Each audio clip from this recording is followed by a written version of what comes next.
যখন গাদ্দাফি বলেছিলেন আমি মৃত্যুকে ভয় করি না, কিন্তু তারপরে যা ঘটল 2011 সালে 20 অক্টোবর লিবিয়ার স্রিতে শহরে একটি নর্দমা পাইপের ভেতরে লুকিয়ে বসে আছেন একজন বয়স্ক মানুষ।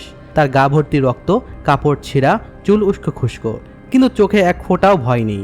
হাতে একটা সোনালি পিস্তল যা সে নিজের মাথায় ঠেকিয়ে আছে। এই লোকটা কোনো সাধারণ মানুষ নয়, ইনি হলেন কর্নেল মুয়াম্মার গাদ্দাফি। সেই গাদ্দাফি যিনি জাতিসংঘের সামনে দাঁড়িয়ে আমেরিকাকে শয়তান বলে ডেকেছিলেন, পশ্চিমা শক্তির সামনে কখনোই মাথা নোয়াননি। এমনকি আমেরিকার প্রেসিডেন্ট রোনাল্ড রিগাও রেগে গিয়ে তাকে পাগল কুকুর বলে ডেকেছিল। গাদ্দাফি বলতেন আমি মৃত্যুকে ভয় করি না, আমি শুধু লিবিয়ার জন্য লড়াই করি। কিন্তু সেই দিন বিদ্রোহীরা তাকে ধরে ফেলল, নির্মমভাবে নির্যাতন করল আর শেষ পর্যন্ত তাকে মেরে ফেলল। গাদ্দাফি সারা জীবন লড়াই করে গেছেন, কখনো পশ্চিমা দেশগুলোর সাথে, কখনো লিবিয়ার পুরাতন ব্যবস্থার সাথে। কিন্তু মরার আগে তিনি লিবিয়ার মানুষদের জন্য এমন কিছু করে গিয়েছেন যা আজও লিবিয়ারা তাকে মনে রেখেছে। তেলকে পানি থেকে সস্তা করে দিয়েছেন, বিনামূল্যে শিক্ষা, স্বাস্থ্যসেবা, প্রত্যেক পরিবারের জন্য ঘরবাড়ি, বিদ্যুৎ প্রায় ফ্রি। তার আমলে লিবিয়ার মানুষ রাজার মতো বাঁচত, এমনকি কাজ না করলেও অ্যাকাউন্টে টাকা ঢুকত সাবসিডি আর সামাজিক সাহায্যের মাধ্যমে। বিবাহিত দাম্পত্যরা বাড়ি কেনার জন্য $50,000 লোন পেতেন, যা পরে ফেরত দিতে হতো না। মহিলাদের অধিকার নিয়ে তিনি সামনে থেকে লড়াই করেছিলেন, এমনকি তার বডিগার্ড টিমের মহিলাদের রাখতেন। গাদ্দাফির ব্যক্তিত্ব ছিল একদম আলাদা। যেখানেই যেতেন, আরব মিটিং হোক কিংবা আন্তর্জাতিক সম্মেলন, সবার চোখ তার দিকে। রঙিন পোশাক, অদ্ভুত টুপি, কোনো দ্বিধা ছাড়াই সোজাসুজি কথা বলা, পশ্চিমা সংস্কৃতিকে ঠাট্টা করা। গোটা দুনিয়ায় এমন সাহস কারোর ছিল না। ভয় বলে কোনো জিনিস তার ডিকশনারিতে ছিল না। বুলেট প্রুফ জ্যাকেট ছাড়া খোলা জায়গায় ঘুরতেন, প্রসাদে থাকতেন না, বেদুইনদের মতো তাঁবুতে থাকতেন। কিন্তু যে মানুষটা পশ্চিমা বিশ্বের চোখে চোখ রেখে কথা বলতো, তাকে তার নিজের দেশের লোকেরা নির্মমভাবে নির্যাতন করে মেরে ফেলল।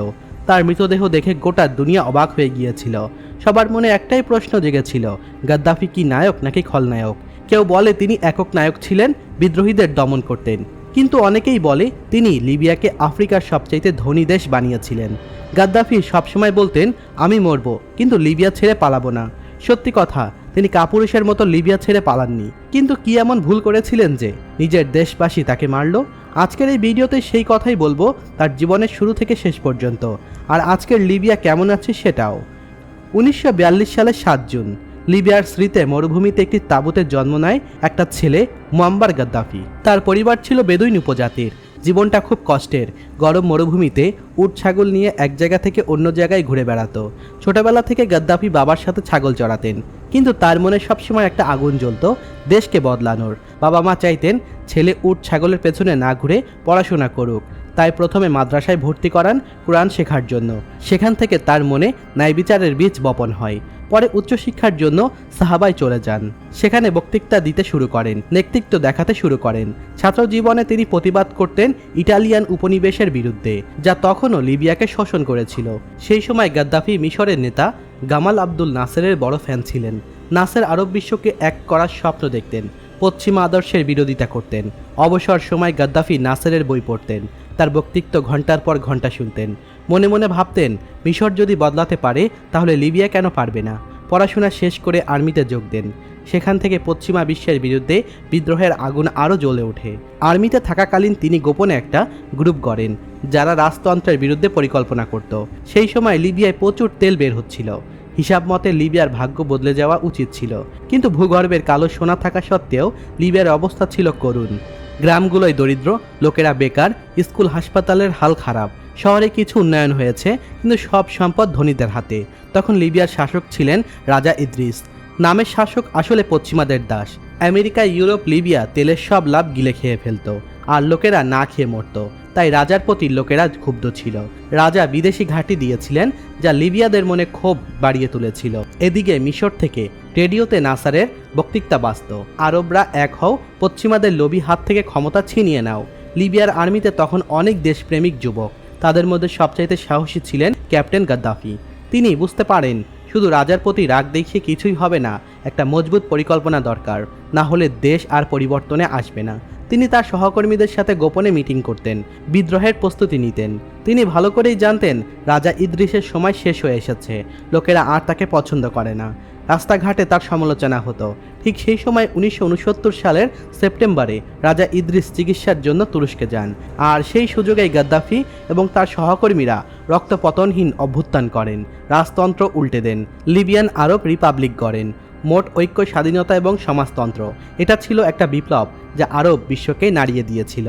গাদ্দাফি ক্ষমতায় এসে প্রথমে তেল কোম্পানিগুলোকে জাতীয়করণ করেন, পশ্চিমা দেশগুলোর লাভ কমিয়ে দেন, লিবিয়াকে আফ্রিকার সবচাইতে ধনী দেশ বানান, গিনিক বুকে লিখে জামাহিয়া ব্যবস্থা শুরু করেন, যেখানে জনগণ সরাসরি ক্ষমতা চালায় বলা হয়, কিন্তু বাস্তবে তিনি এক নায়কতন্ত্র চালান। মানবাধিকার লঙ্ঘন, বিরোধিতা, দমন এসবও হয়েছে। তিনি লিবিয়াকে তেলের টাকায় বিরাট প্রজেক্ট করেন, যেমন গ্রেট ম্যান্ট্রেট রিভার বা মরুভূমিতে পানি নিয়ে গিয়েছিল। তিনি প্ল্যান আফ্রিকাজনিয়ম সমর্থক ছিলেন, আফ্রিকান ইউনিয়ন গড়তে সাহায্য করেন, কিন্তু পশ্চিমা দেশগুলোর সাথে ঝামেলা চলতেই থাকে। লাকাবির বিমান বিস্ফোরণ, সন্ত্রাসবাদ সমর্থনের অভিযান, পরে 2000 দশকের সম্পর্ক ভালো হয়। আমেরিকা তার সন্ত্রাসী দেশের তালিকা থেকে সরে যায়, কিন্তু তিনি পশ্চিমা আগ্রাসনের বিরুদ্ধে কথা বলেই যান। 2009 জাতিসংঘে 90 মিনিট ধরে বক্তৃতা দেন, যেখানে 15 মিনিট সময় ছিল। তিনি বলেছিলেন, পশ্চিমা দেশগুলো আমাদের সম্পদ লুট করছে। 2011 সালে আরব স্প্রিং লিবিয়ার পৌঁছায়, বিক্ষোভ শুরু হয়, ন্যাটো হস্তক্ষেপ করে, গাদ্দাফির সরকার উল্টে যায়। স্মৃতি শহরে লুকিয়ে থাকা অবস্থায় বিদ্রোহীরা তাকে ধরে, নির্যাতন করে মারে। তার মৃত্যুর পর লিবিয়া বিশৃঙ্খলা হয়ে পড়ে, গৃহযুদ্ধ শুরু হয়, বিদেশি শক্তিরা মিশে যায়, তুরস্ক, রাশিয়া, মিশর এবং ইউআই। আজ 2026 সালের মার্চ মাসে গাদ্দাফির মৃত্যুর 15 বছর পর লিবিয়া এখনও বিভক্ত। পশ্চিমাদের ত্রিপলি বিভক্ত গভর্নমেন্ট অফ ন্যাশনাল ইউনিটি, পূর্বের বানগাজি ভিত্তিক গভর্নমেন্ট অফ ন্যাশনাল স্টেবিলিটি, আর খলিফা হাফতারের লিবিয়া ন্যাশনাল আর্মি। কোনো ইউনিফাইড বাজেট নেই, পলিটিক্যাল ডেডলক চলছে, ইকোনমিক সিচুয়েশন খারাপ, ডিনারের ডিভ্যালুয়েশন হয়েছে 14.7%, দাম বেড়েছে, ফুয়েল শর্টেজ, অয়েল রেভিনিউ কমেছে।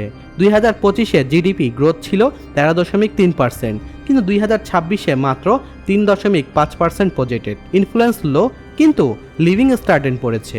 ইউএন বলছে সিচুয়েশন খুবই খারাপ, দেশ আবার বিস্ফোরিত হতে পারে। আমেরিকা আবার এনগেজ করছে, এনার্জি সেক্টরে ইনভেস্টমেন্ট আসছে, কিন্তু রাশিয়ার প্রভাব এখনও আছে। অনেক লিবিয়ান এখন গাদ্দাফির আমলকে মনে করেন নস্টালজিক্যাল। তখন নিরাপত্তা ছিল, সমৃদ্ধ ছিল, কোনো বিদেশি হস্তক্ষেপ ছিল না, কিন্তু অন্যরা তার দমনমূলক শাসন মনে করে ঘৃণা করে। গাদ্দাফির উত্তরাধিকারীরা এখনও বিতর্কিত, তিনি নায়ক না খলনায়ক সেটা ইতিহাস বলে, কিন্তু একটা কথা সত্যি, তিনি লিবিয়াকে বদলে দিয়েছিলেন, ভালো মন্দ মিলিয়ে। আজকে লিবিয়ায় নির্বাচনের কথা উঠেছে, পলিটিক্যাল সিচুয়েশন এবং কর্পোরেশন সবকিছুই কঠিন করে তুলেছে। গাদ্দাফির স্বপ্নের ঐক্যবদ্ধ লিবিয়া কি কখনো ফিরবে? অনেক বিশ্লেষকরা মনে করেন, গাদ্দাফির পতনের পর দেশটি দীর্ঘদিন ধরে রাজনৈতিক অস্থিরতা এবং বিভক্তির মধ্যে আটকে আছে। বিভিন্ন মিলিশিয়া গোষ্ঠী, প্রতিদ্বন্দ্বী প্রশাসন এবং বিদেশি প্রভাবের কারণে লিবিয়ার রাজনৈতিক পরিস্থিতি এখনও স্থিতিশীল হতে পারেনি। দেশের বিভিন্ন অঞ্চলে ভিন্ন ভিন্ন ঐক্যের প্রভাব দেখা যায়, যা জাতীয় ঐক্য প্রতিষ্ঠাকে আরও কঠিন করে তুলেছে।